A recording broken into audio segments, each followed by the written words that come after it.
Hello বন্ধুরা, কি অবস্থা সবার? আশা করি সবাই ভালো আছেন। বন্ধুরা, আজকের এই ভিডিওতে আমরা দেখব বাংলাদেশ কেন প্রতিনিয়ত অনেক শক্তিশালী অ্যান্ড পাওয়ারফুল হতে চলেছে, আর কেন মিয়ানমার এখন বাংলাদেশের সাথে যুদ্ধ লাগলে পারবে না। আজকের ভিডিওতে আমরা সেটাই তুলে ধরার চেষ্টা করব। আশা করি সবাই ভিডিওটা স্কিপ না করে দেখবেন, আর চ্যানেলে যদি নতুন অবশ্যই চ্যানেলটা সাবস্ক্রাইব। বাংলাদেশ এখন পৃথিবীর ৩৫তম শক্তিশালী দেশ, যা গত বছর ছিল ৩৭তম। এই প্রথমবার মিয়ানমারের চেয়ে শক্তিশালী অবস্থানে রয়েছে বাংলাদেশ, কারণ মিয়ানমার এখন ৩৭তম শক্তিশালী দেশ। তাই আজকের প্রতিবেদনে তুলে ধরব কীভাবে সমরাস্ত্র কম থাকার পরেও দিন দিন শক্তিশালী হচ্ছে বাংলাদেশ। ২০২৫ সালের শীর্ষ সামরিক শক্তিধর দেশগুলোর তালিকা প্রকাশ করেছে সুইডেন ভিত্তিক প্রতিষ্ঠান Stockholm international piece research institute. বিতর্কিত হলেও এটি পৃথিবীর সবচেয়ে গ্রহণযোগ্য সামরিক র্যাঙ্কিং প্রকাশকারী প্রতিষ্ঠান। প্রতি বছর নির্দিষ্ট কয়েকটি মানদণ্ড বজায় রেখে সামরিক র্যাঙ্কিং প্রকাশ করে। তার উল্লেখযোগ্য হচ্ছে অর্থনীতি, ভৌগোলিক অবস্থান, ম্যান পাওয়ার, প্রাকৃতিক সম্পদ, সেনা, নৌ এবং বিমান বাহিনীর সক্ষমতা। এর প্রতিটি মানদণ্ড যুদ্ধকালীন সময় প্রয়োজন হবে। তালিকায় সবার শীর্ষে রয়েছে মার্কিন যুক্তরাষ্ট্র, এরপরে যৌথভাবে সমান অবস্থানে রয়েছে চীন এবং রাশিয়া। এর পূর্বে রাশিয়া প্রতি বছরই দ্বিতীয় শক্তিশালী অবস্থানে ছিল। চতুর্থ অবস্থানে ভারত, এরপর যথাক্রমে দক্ষিণ কোরিয়া, ব্রিটেন, ফ্রান্স, জাপান, তুরস্ক এবং ইটালি। তালিকায় এবার ১২তম অবস্থানে রয়েছে পাকিস্তান সামরিক বাহিনী। বাংলাদেশ ৩৫তম শক্তিশালী দেশ হবার অন্যতম কারণ সেনা, নৌ এবং বিমান বাহিনী নয়, কারণ সেনাবাহিনীর সংখ্যা ১,৬৩,০০০, যা পৃথিবীর ৩৪তম বড় সেনাবাহিনী। এছাড়াও ট্যাঙ্ক, আর্টিলারি, রকেট লঞ্চার এবং ভেহিকেলের সংখ্যা বিবেচনায় গড়ে ৩৮তম অবস্থানে রয়েছে। এখানে কোয়ালিটি বিবেচনা আনলে বাংলাদেশ সেনাবাহিনীর অবস্থান হবে ৫০তম। বিপরীতে নৌবাহিনীর সংখ্যা ২৫,১০০, পাশাপাশি ৭টি ফ্রিগেট এবং ৬টি করভেট যুদ্ধজাহাজ রয়েছে, এছাড়াও ২টি সাবমেরিন। নৌবাহিনীতে আরও রয়েছে ৬১টি পেট্রোল ভেসেল এবং ৫টি মাইন সুইপার। কোয়ালিটি বিবেচনা আনলে বাংলাদেশ নৌবাহিনী পৃথিবীর শীর্ষ ৫০টি দেশের মাঝে থাকবে না। অন্যদিকে বাংলাদেশ বিমান বাহিনীর অবস্থা আরও শোচনীয়, কারণ ১৭,৪০০ সৈনিকের পাশাপাশি ২১৪টি এয়ারক্রাফট রয়েছে। সংখ্যা বিবেচনায় এটি পৃথিবীর ৪৩তম। কোয়ালিটি বিবেচনা আনলে পৃথিবীর ৫০টি দেশের মাঝে থাকবে না। তাছাড়া এয়ারক্রাফটের সার্ভিস অ্যাবিলিটি গড়ে ৬৫%। অর্থাৎ যুদ্ধকালীন সময় ২১৪টি এয়ারক্রাফটের মাঝে ১৩৯টি সার্ভিস দিতে সক্ষম। গড়ে ৭০% এয়ারক্রাফটের সার্ভিস অ্যাবিলিটি থাকা প্রয়োজন। বাংলাদেশ বিমান বাহিনীতে যুদ্ধ বিমান রয়েছে ৪২টি, প্রশিক্ষণ বিমান ৪৬টি, ট্রান্সপোর্ট ১৭টি এবং হেলিকপ্টার রয়েছে ৬৫টি। এত সমস্যা থাকার পরেও বাংলাদেশ এখন পৃথিবীর ৩৫তম শক্তিশালী দেশ, যার প্রধান কারণ ম্যান পাওয়ার।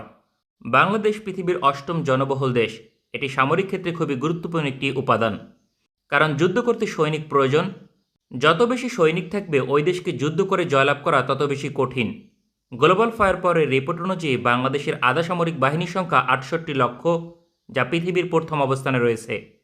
পাশাপাশি বাংলাদেশের প্রায় ১৭ কোটি জনসংখ্যা রয়েছে রিপোর্ট অনুযায়ী, যার ৩৯% যুদ্ধ করতে সক্ষম। অর্থাৎ ৬,৬১,০০,০০০ বাংলাদেশি যুদ্ধে অংশগ্রহণ করতে সক্ষম। এক্ষেত্রে কোনো শারীরিক সমস্যা নেই। স্টকহোম ইন্টারন্যাশনাল পিস রিসার্চ ইনস্টিটিউটের তথ্য মতে যুদ্ধকালীন সময় বাংলাদেশ ম্যাজিক্যালি সৈনিক সংখ্যা বৃদ্ধি করতে পারবে। অর্থাৎ সেনাবাহিনীর সংখ্যা স্বল্প সময়ের মাঝে বৃদ্ধি করার মতো অবস্থান রয়েছে বাংলাদেশ। যুদ্ধের প্রথম ৬ মাসে ১৬,০০,০০০ সৈনিক নিয়োগ দিতে পারবে বাংলাদেশ সেনাবাহিনী। অন্যদিকে যুদ্ধ ২ বছর স্থায়ী হলে ২৪ লক্ষ সৈনিক নিয়োগ দিতে পারবে। অর্থাৎ ইউক্রেনের মতো যুদ্ধ ২ বছরের বেশি স্থায়ী হলে বাংলাদেশ ১৪ লক্ষ সৈনিক প্রস্তুত করতে সক্ষম। যথাক্রমে তৃতীয় বছরে ৩৮ লক্ষ এবং চতুর্থ বছরে প্রায় ৫০ লক্ষ হবে। অর্থাৎ বাংলাদেশ সেনাবাহিনী চাইলে রাতারাতি সেনাবাহিনীর সংখ্যা বৃদ্ধি করতে সক্ষম। এই সক্ষমতায় বাংলাদেশ পৃথিবীর ১০টি দেশের একটি, কারণ এই ধরনের ক্যাপাসিটি বাংলাদেশের সামরিক ঘাঁটিতে রয়েছে। সাম্প্রতিক বছরগুলোতে সামরিক অবকাঠামো নির্মাণে ব্যাপক অর্থ ব্যয় করেছে বাংলাদেশ প্রতিরক্ষা দপ্তর, যার আওতাধীন রামু ১০ পদাতিক ডিভিশন, সিলেট ১৭ পদাতিক ডিভিশন, বরিশাল ৭ পদাতিক ডিভিশন গঠন করেছে। এছাড়াও দেশে নির্মিত হয়েছে বেশ কয়েকটি সামরিক ঘাঁটি।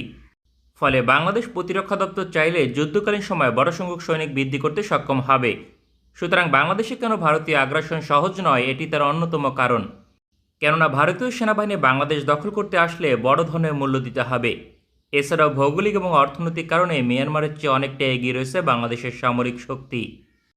বাংলাদেশের সামরিক পয়েন্ট হচ্ছে 0.6062, বিপরীতে মিয়ানমারের পয়েন্ট 0.6735। এখানে পয়েন্ট যত কম হবে ওই দেশ তত বেশি শক্তিশালী। এই হিসেবে মিয়ানমারের চেয়ে অনেকটা এগিয়ে রয়েছে বাংলাদেশ।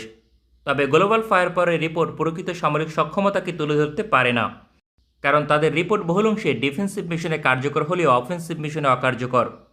কেননা যে সকল মানদণ্ড বিবেচনা করে তালিকা প্রকাশ করে তা কেবলমাত্র সামগ্রিক বড় যুদ্ধে প্রয়োজন হয়।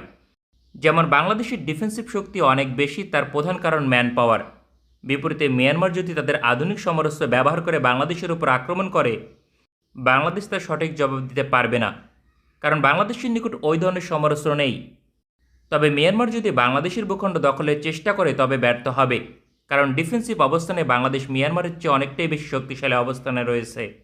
বিপরীতে বাংলাদেশ যদি মিয়ানমারের ভূখণ্ড দখলের চেষ্টা করে তাহলেও ব্যর্থ হবে, কারণ বাংলাদেশের অফেন্সিভ মিশন পরিচালনা করার মতো সমরাস্ত্র নেই। অন্যদিকে মিয়ানমারের ভূখণ্ডে বড় ধরনের হামলা করার সক্ষমতাও বাংলাদেশ সামরিক বাহিনীর নেই। ফলে গ্লোবাল ফায়ার পাওয়ারের রিপোর্ট কেবলমাত্র একটি মানদণ্ড যা সামগ্রিক অবস্থান বুঝতে সহযোগিতা করে। এর চেয়ে গভীরভাবে পর্যবেক্ষণ করতে অনেক বেশি তথ্য বিশ্লেষণ করা প্রয়োজন, যা গ্লোবাল ফায়ার পাওয়ারের পক্ষে প্রতি বছর প্রকাশ করা সম্ভব নয়। যদি 3 বছর পর পর এই ধরনের রিপোর্ট আরও বেশি তথ্য পর্যবেক্ষণ করে প্রকাশ করা হয়, তবে তালিকায় বড় ধরনের পরিবর্তন আসবে। আমাদের ভিডিওটি পছন্দ হলে আমাদের সমর্থন করতে সঙ্গে থাকুন। ভালো থাকবেন সবাই, দেখা হবে পরবর্তী কোনো ভিডিওতে। সো গাইস, ভিডিওটা দেখে আশা করি বুঝতে পারছেন বাংলাদেশ এবং মায়ানমার সামরিক শক্তি কতটুকু এগিয়ে আছে 2025-এ। সো আশা করি বুঝতে পারছেন। আর ভিডিওটা যদি ভালো লাগে থাকে অবশ্যই like, comment, share and subscribe now. Okay guys.